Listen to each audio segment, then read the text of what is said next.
travel friends, ready to start turning your travel dreams into a reality? If you've already found your dream destination, then you're ready for step 2, figuring out which credit card will get you there fastest. But if you haven't nailed down your destination yet, no worries. Go back to step 1. That's where you find your travel inspiration.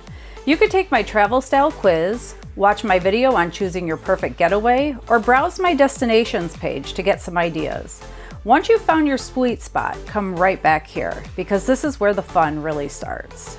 Now that you've got your destination in mind, it's time to figure out which airline will get you there for the fewest points, and ultimately, which card will earn those points for you the fastest. There are several sites you can use to check award availability, like seats.aero, Award Hacker, or point.me. But today, I'm showing you my favorite, PointsYeah.com. It's free, super easy to use, and shows you which airline offers the best value for your points. Let's check it out. Like most sites, PointsYeah has a free and paid version, but I find that I do just fine with the free version, so that is what I'm using today. All you have to do is log in through your Google account. Once you are in, you will see this screen. For this video, we're going to focus on flights. Next, we are going to choose between one-way, round trip, and multi-city. For now, we will keep one-way.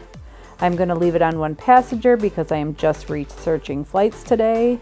I will keep all cabins selected, all bank programs, and all airlines checked, because remember, our goal is to find which credit card through which airline is going to give us the best deal. Next, I'm going to use my home airport for departure, and let's do Paris as the arrival.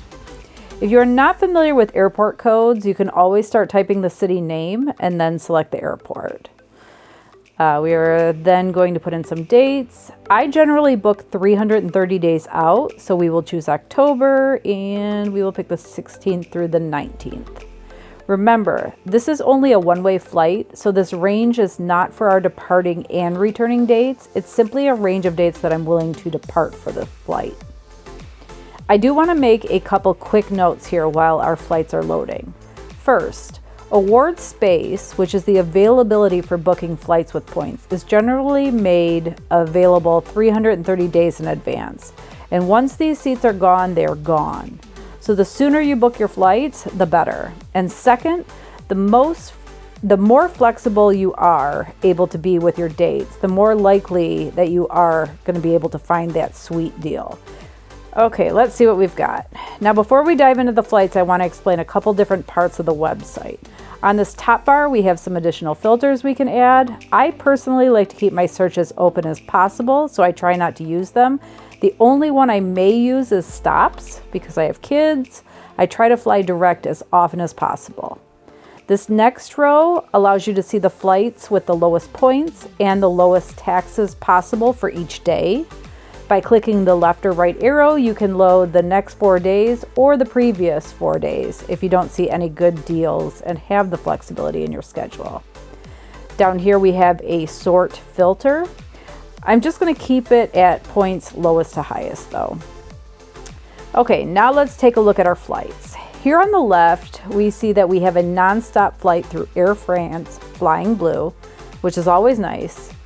And over here on the right, we have a list of all the different credit card companies who will allow you to transfer your points to Flying Blue.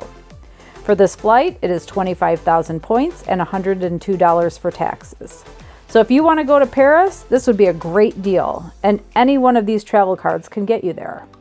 One thing that I want you to keep in mind is that all of these cards are very specific travel cards, which means not just any American Express or Chase card will transfer points. For example, if you have a co-branded American Express with Delta, these points will not transfer to partners. They can only be used for Delta. Likewise, if you have the Chase Freedom card, this also will not transfer to partners because it is a cashback card only, not a travel card. To transfer to partners, you will need a travel card. Okay, so that's step 2 in my travel points series. Give it a try. Log on to PointsYeah and do some searches for yourself. See which airline offers flights for the fewest miles and which card will transfer to them. Then come back to my page and watch my next video. I'm going to share with you why the Chase Sapphire is the card of my choice and why every traveler needs to have it in their wallet. Thank you for watching, and if you found this helpful, don't forget to subscribe to our channel.